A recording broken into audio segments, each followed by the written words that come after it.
So just put that in a sentence.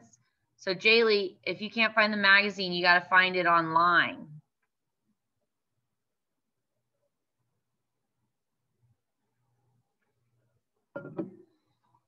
Remember, you go to Clever and you log in using our password, Fourth Pierce.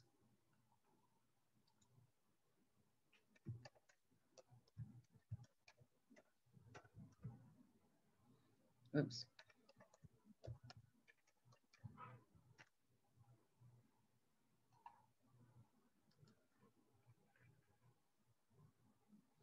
Give me a thumbs up when you are done writing question 2.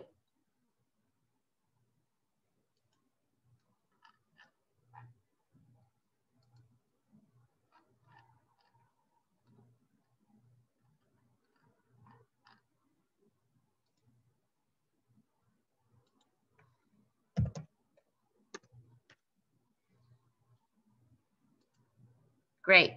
That's a pretty quick answer.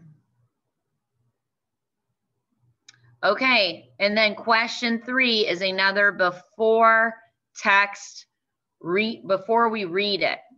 Okay, so we have number 3, look at the photos or illustrations. Choose one to examine. What page is it on? So I'm going to share my screen again so that you can see my article.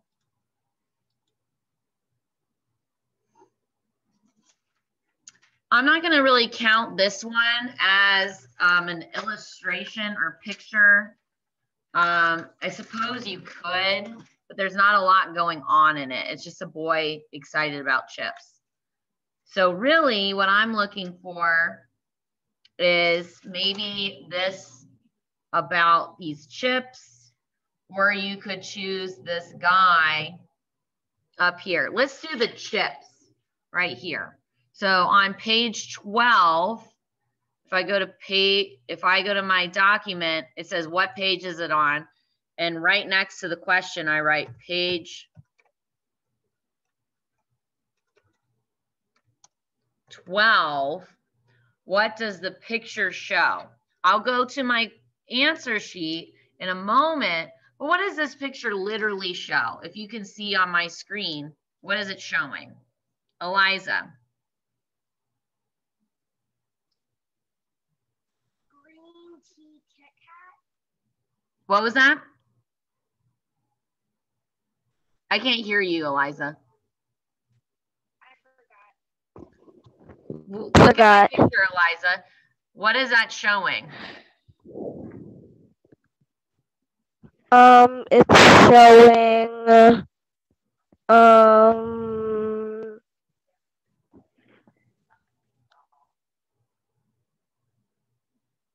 I forgot. Okay. Oh, and I saw you had your hand raised. But I think there you are. What chips look like from around the world? What chips look like from around the world. So if I go to my answer my answer page, I'm going to write the picture on page 12 shows me what different chips look like from around the world.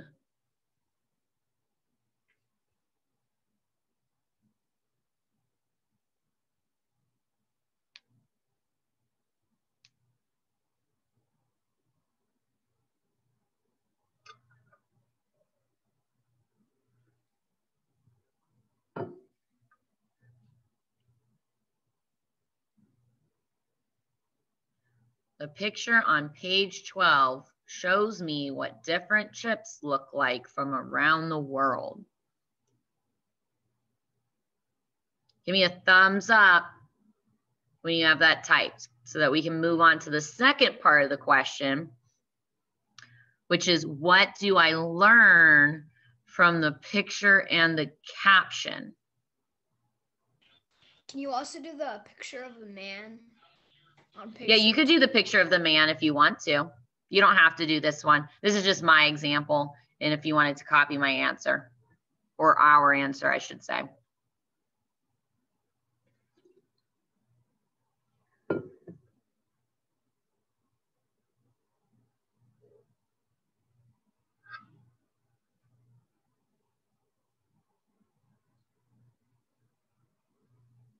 All right, thank you for the thumbs up that I've gotten so far.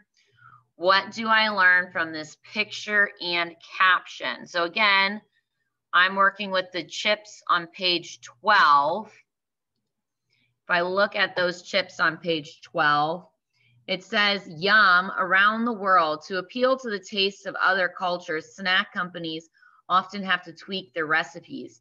Here are a few different flavors from different countries.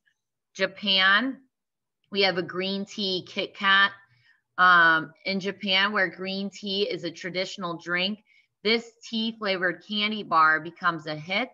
Other Japanese Kit Kat flavors include edamame and sweet potato. Edamame is like a salty like bean that you can eat. Canada, ketchup Lay's. Canadians eat more ketchup than people in almost any other country. So it's no surprise that ketchup chips are one of Canada's top snacks. In Turkey, so that's like in the Middle East, yogurt and mint Doritos. People in Turkey enjoy yogurt and mint flavored Doritos, a flavor inspired by a popular dip in their country. And then finally, we have Spain, which has ham ruffles. These savory chips are a bestseller in Spain, where jamon, dried thinly sliced ham, is a classic food favorite.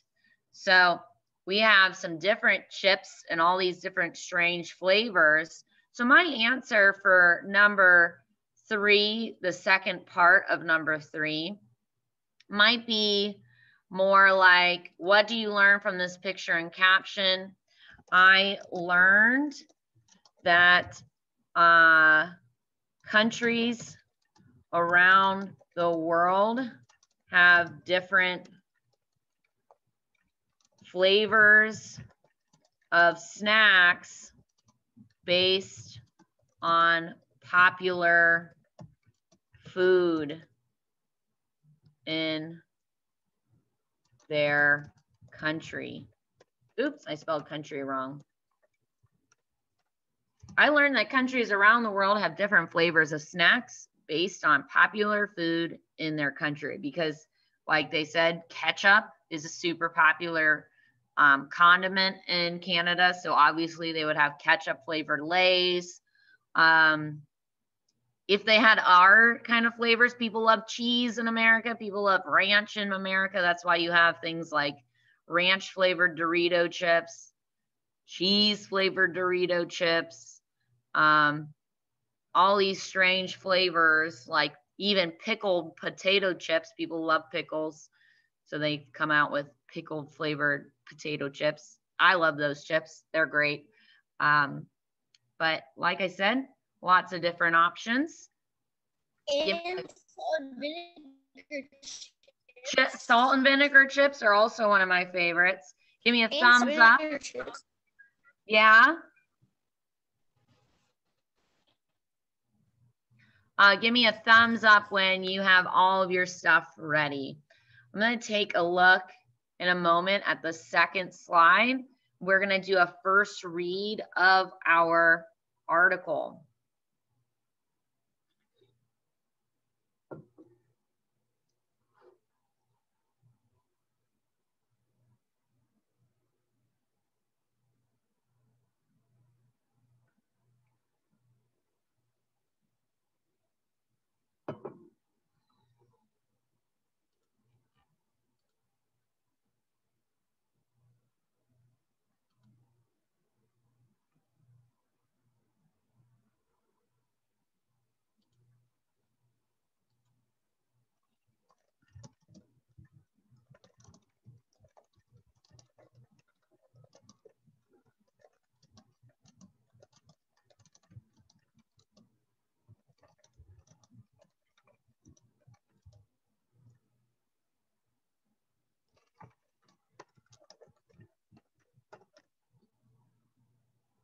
Okie dokie. I know some of us might not have all of this done. Please realize that this is a recorded lesson. If you need to go back, pause what Mrs. Pierce has typed and said. You can always go back and rewatch my video. And that way you can get all of my answers and what we've talked about. So far, number one, read the headline. Was it suggests about the article? The articles will be about chips and how addictive they are, but that might be a bad thing. Number two, the header I think sounds the most interesting is burst of flavor. Remember, you guys chose whichever one you thought was the most interesting. And number three, what page are we looking at for the photo or illustration? I chose the the photo on page 12. What does it show? It shows me what different chips look like from around the world. What do I learn from the picture and caption? So I learned more information after reading the caption. And I learned that countries around the world have different flavors of snacks based on popular food in their country. Page 2. Now you can do a different example. So if you did my example from page 12, you could do now on your own later on the caption of George Crumb, and the caption would just be that little meet the man behind one of our favorite snacks. Okay. Does the article have a map? We would say, do we see a map on here at all?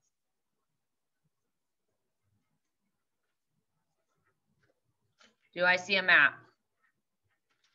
No. If yes, what place does it show? Well, it doesn't have a map, so we don't need to. Does the article have a graph? Yes or no? Graph or chart? No. So I don't need to answer that one. And so basically, you don't need to answer 5 or 6 because there's not an example in the text. But you do need to answer number 7.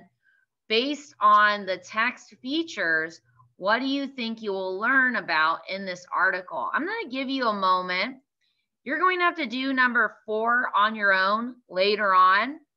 But right now, what I would like you to do is number 7 on your own, based on the text features that we looked at, which are the pictures, the headers. There's also, that's really, the picture on the front. They have a few little captions throughout. What do you think you're going to be reading about in this article based on what we have looked at so far? What do you think you will learn? Give me at least a sentence about what you think you will learn on number 7, okay?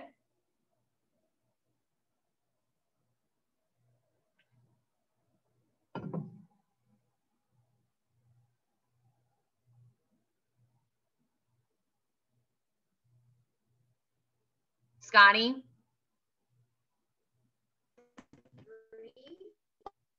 I'm confused. What was that? I'm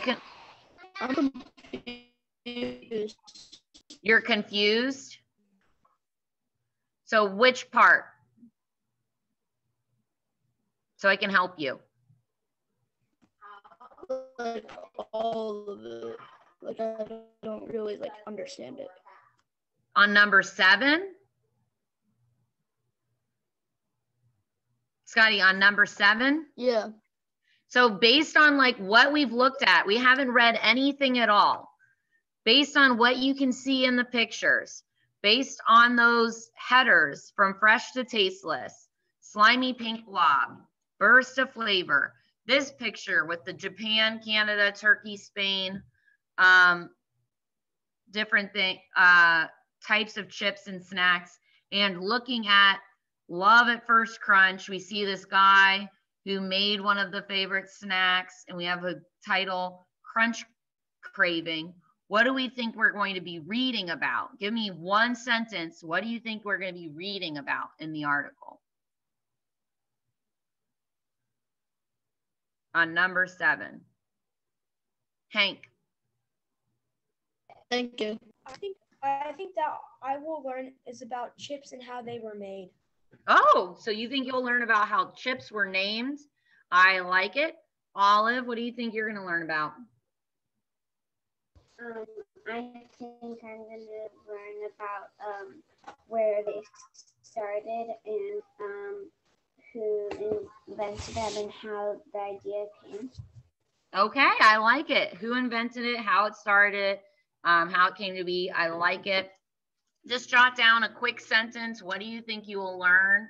And really, the only independent work that you're going to have to do, and if you've already finished everything else, is just number 4 when you're working by yourself. Because remember, I said 5 and 6, we put no, because there's not a graph and there's not a map.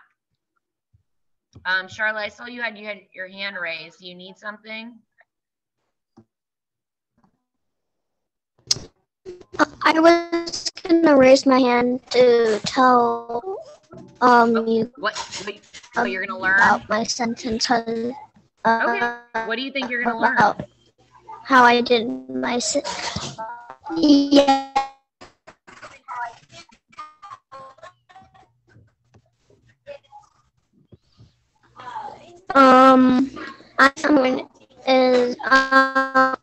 I said I will learn that some chips are different because they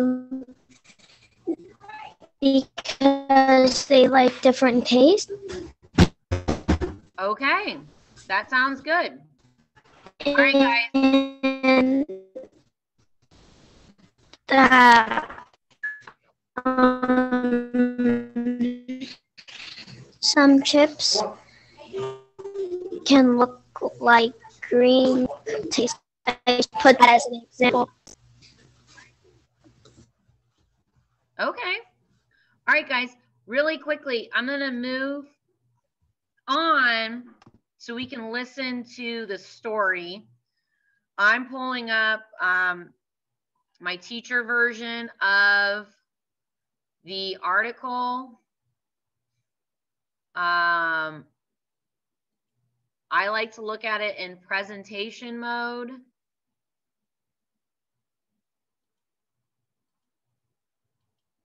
And then I'm going to read it aloud to us, okay?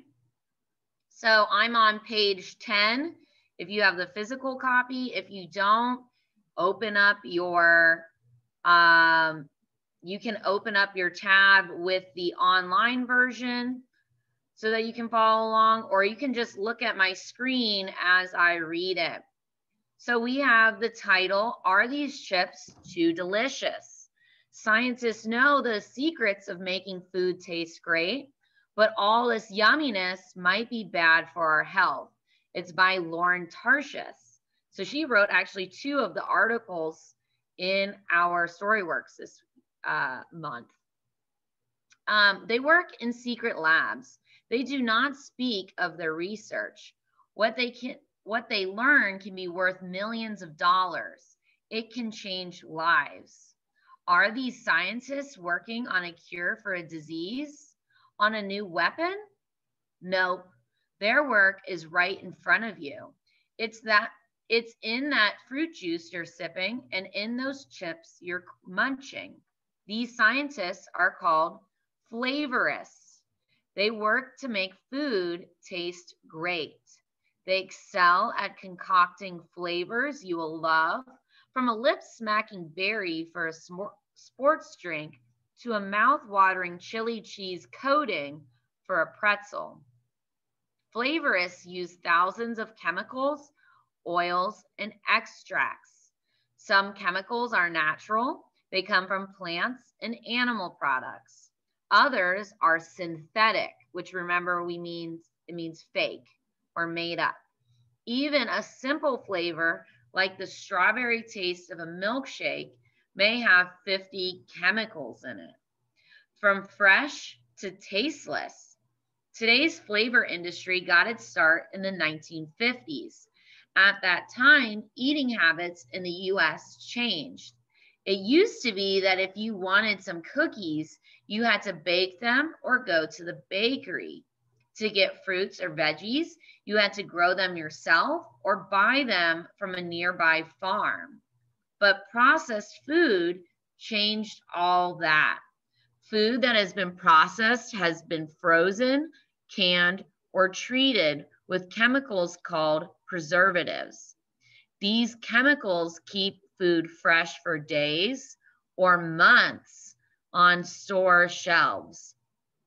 Processing started in the 1800s. In the 1940s, companies began to use preservatives in a big way. With new highways and refrigerated trucks, companies could send their foods to stores around the country. But most foods lost their flavor as they sat in trucks and on shelves. The goal of the first food flavorists was to make processed foods taste even halfway as good as fresh. Today, nearly 60% of the foods we eat are processed. Flavorists still work to make these foods taste good. They also invent new flavors. They search the world for new tastes to bring to the US, like chipotle peppers from Mexico and acai berries from Brazil. They dream up new flavors for well-known snacks. Have you tried Lay's dill pickle potato chips? Neither have we. I've tried them. Slimy pink blob. It can take years to perfect a new taste.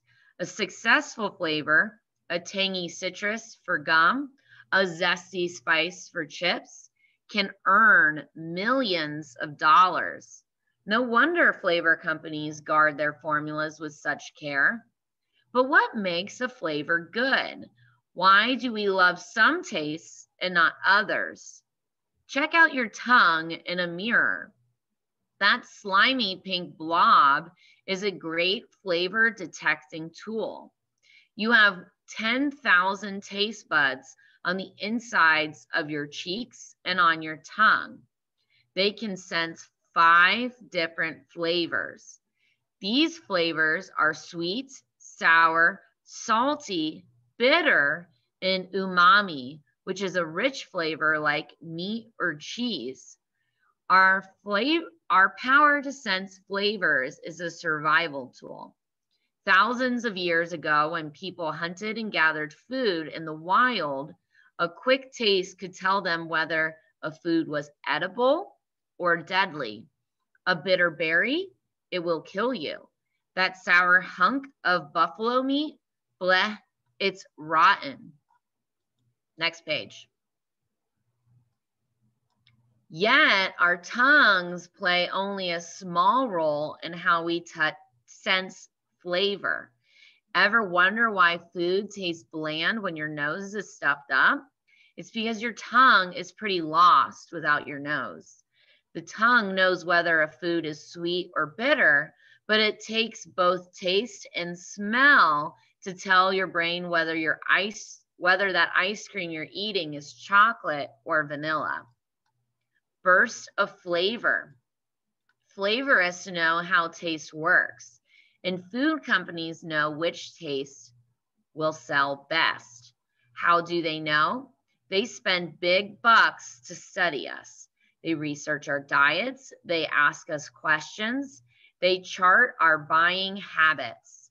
They have found that the best-selling products pop in the mouth with a burst of flavor that quickly fades, leaving the brain wanting more.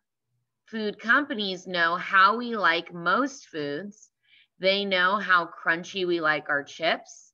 They know how thick we want our donut glaze. They know how to make food taste great, maybe too great. Many of the foods we love most are the least healthy. We love chips that are full of fat and salt. We love cookies, yogurts, and drinks packed with sugar. Some experts believe food companies deliberately make foods that are almost impossible to resist. Studies show that certain textures matched with just the right flavor confuse our body's system for knowing when we are full. So when we keep eating, so we just keep eating. This means more money for food companies, and it means more health problems for us, like obesity or illnesses such as type 2 diabetes and heart disease. Most food companies say they're just doing their job. They make foods that taste great. Isn't it up to us to know when we've had enough? Of course it is. Those chips we've been munching on, we need to know, we know we need to stop. We've had way too many, but they taste so good. Maybe we'll have just a few more. And then we have our second part, which is another informational text called Love at First Crunch. Eliza, do you have your hand raised, or was that just an accident that you, okay. Love at First Crunch. Meet the man behind our favorite snacks by Allison Friedman. We have a picture, his name is George Crumb. The story goes something like this. In the summer of 1853, a chef named George Crumb was cooking up French fries at a restaurant in Saratoga Springs, New York.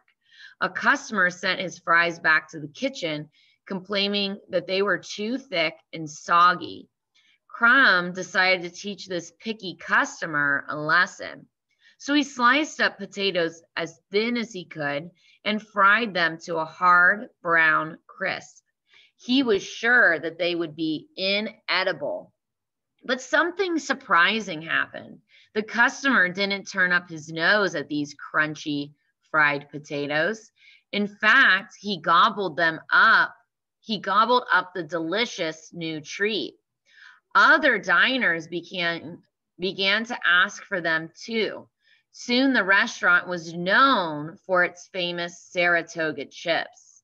History experts aren't sure whether this tale is 100% true, or even that Crumb was the first person to invent potato chips. Guys, I have 2 hands raised right now. What's up?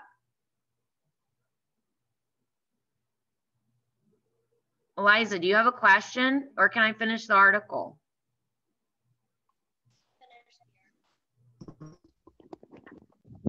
Okay, somebody else asked a question too.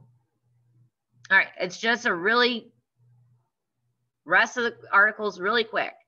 So where was I?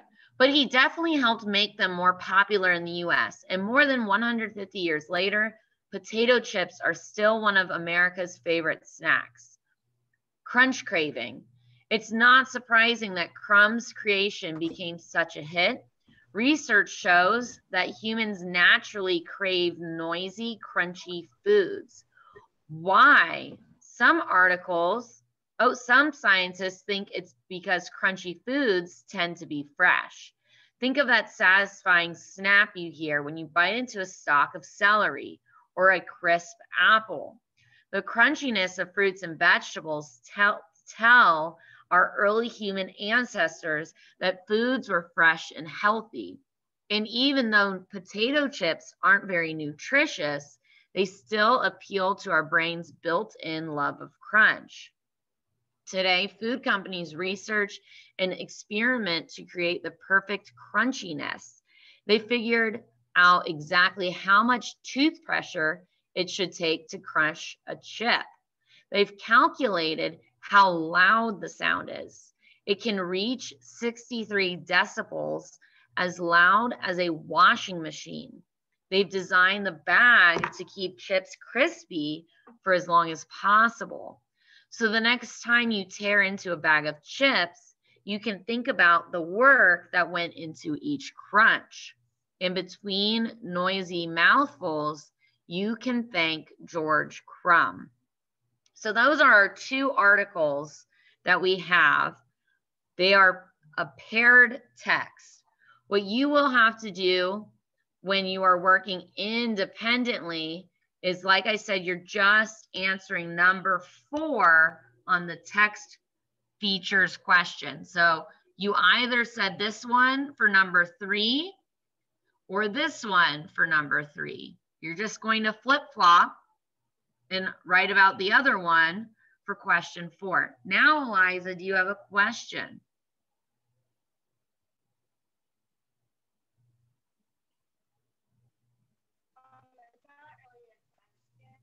I can't hear you, Eliza. You guys speak into your mic.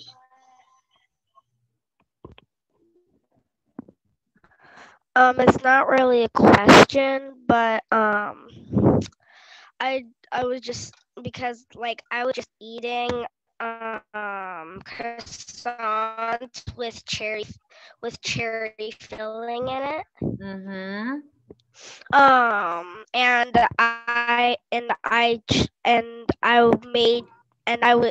And what I was doing is, so I realized that it was sweet when I first tasted it. Yeah, and I'm sure also that cherry has some of those flavors from the makers. Like your mom didn't make those, did she? She bought them, right? Because most people buy a cherry croissant. Yeah. Yeah, it was Chris. And then right now I'm drinking hot chocolate. Yeah, so all these flavors that you might have in your food. Okay, so this is where we're going to wrap up the Scholastic Storyworks part of our reading. I've already gone over the writing that you have. I just want to I'll go over what you are going to work on it with that today after we do just 15 minutes of iReady. So what I would like everybody to do is go to iReady at this time. Remember, you're going to Clever. You log in with Clever.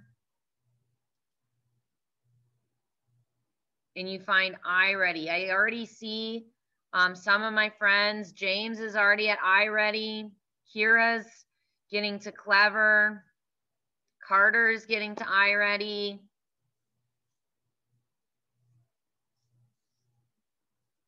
We're just going to quickly do 10 minutes of iReady. Carter's there. Jaylee's on her way. Anna's on her way. Olive's there.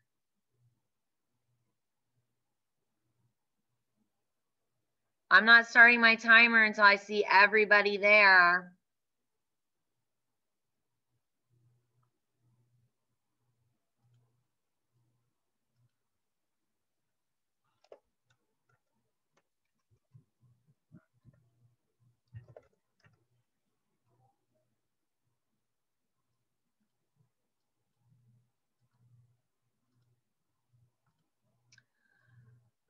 Sophia's getting there.